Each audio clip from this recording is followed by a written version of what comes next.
इसमें सिर्फ 16 विधानसभाओं में इसका ट्रायल लिया गया। कितना केयरफुल है ये भी बताता हूं। हुडा बैठो, ये भी कितना केयरफुली चुनाव आयोग आगे बढ़ा है। मध्य प्रदेश, राजस्थान और दिल्ली, ये राज्यों की सिर्फ 16 विधानसभा में इसका ट्रायल लिया गया। हर प्रकार से चेक कर ईवीएम का उपयोग सबसे पहली बार पूरे देश में 2004 में हुआ। 2004 का महत्व है माननीय। सबसे पहले 2004 में हुआ। पूरे लोकसभा चुनाव हमारे समय में ईवीएम का उपयोग हुआ। लाए राजीव गांधी, वहां से लेकर 2004 तक। और 2004 के चुनाव में कौन जीता भाई? वो जीत गए। उस वक्त ईवीएम की चर्चा बंद।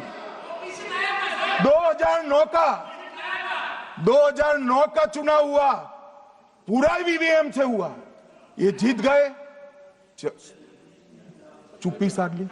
2014 में सब हम जीते तो कौ चालू कर दी। वो सरकार में थे।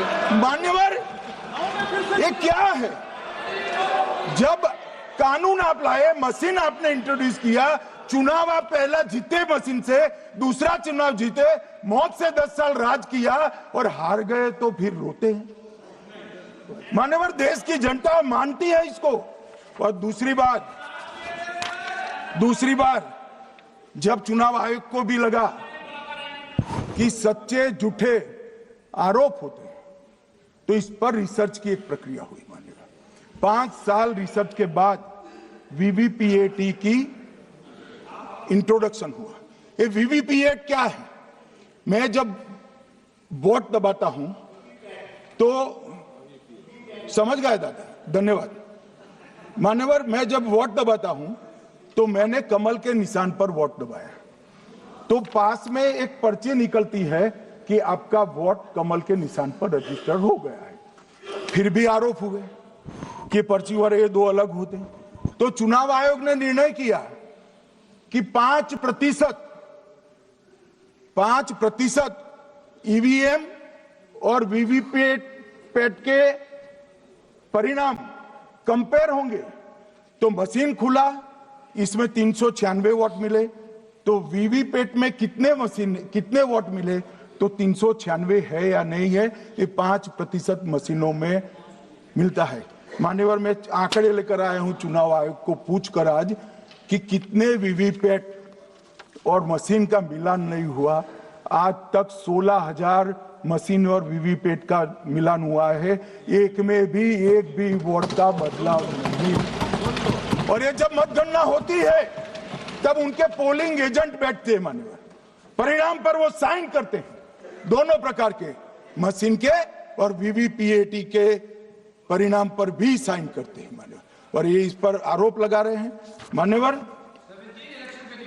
अब ये कह रहे हैं कि उस वक्त वाईफाई नहीं थी। सबसे पहली बात, 2004 में वाईफाई आ चुकी थी, मगर फिर भी चलो मान लो, आरोप लगाते गए। ईसीआई ने 2009 में एक छेड़छाड़ के आरोप पर भाग लेने के लिए 10 राज्यों में 100 ईवीएम लगाई गई। सब लोगों ने प्रयास किया, 2009 में कोई छेड़छाड़ नहीं कर पाए।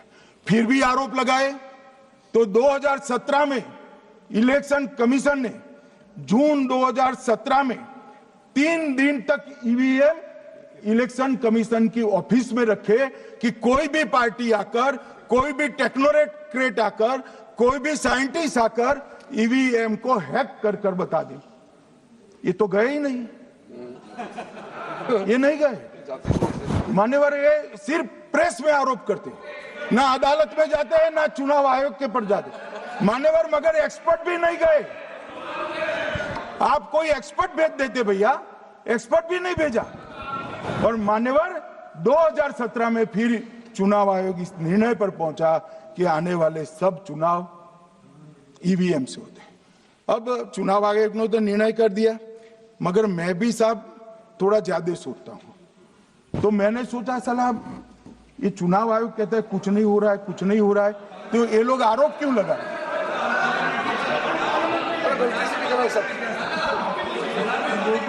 मान्यवर मेरे शब्द कोई ऐसे हो तो काट दीजिए। काट दिया। राहुल जी, मान्यवर मैंने सोचा कि भाई कुछ गलती नहीं है,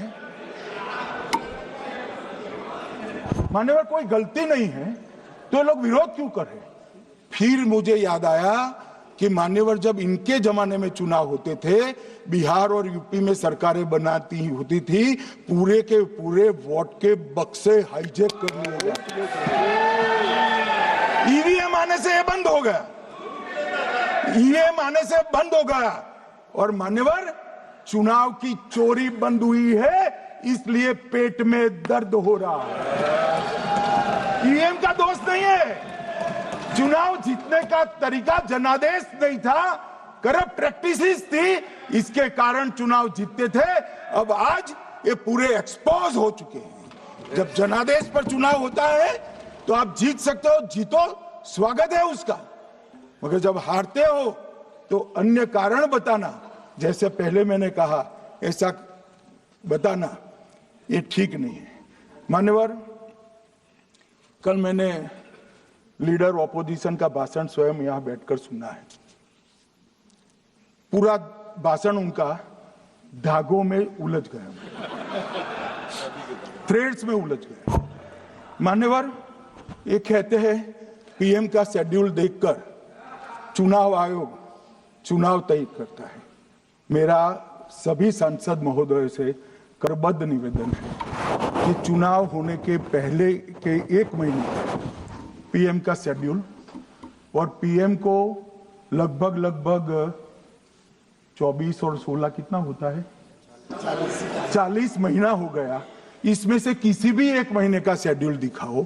पीएम की गति ही इतनी है, कोई भी महीना उठाओगे तो इतने ही प्रवास करते हैं। मान्यवर इसको चुनाव का कोई लेन देन नहीं है। हमारे प्रधानमंत्री जनसंपर्क में आजादी के बाद सबसे ज्यादा प्रवास करने वाला प्रधानमंत्री, और मैं जानता हूं साहब, मैं जानता हूं नरेंद्र मोदी जी को 2001 से मैं बता सकता हूं, एक भी दिन की छुट्टी नहीं, एक भी वैकेशन नहीं, लगातार जनता का काम करना। मैंने कभी नहीं देखा उनको वैकेशन में। कई बार इनका अनुकरण करने का प्रयास करते हैं तो बीपी बढ़ जाता है इतना, ये फिर रुक जाएंगे प्लीज। मान्यवर ये पूरी चर्चा चुनाव सुधार पर थी। मैंने आज ये भी जांच करा,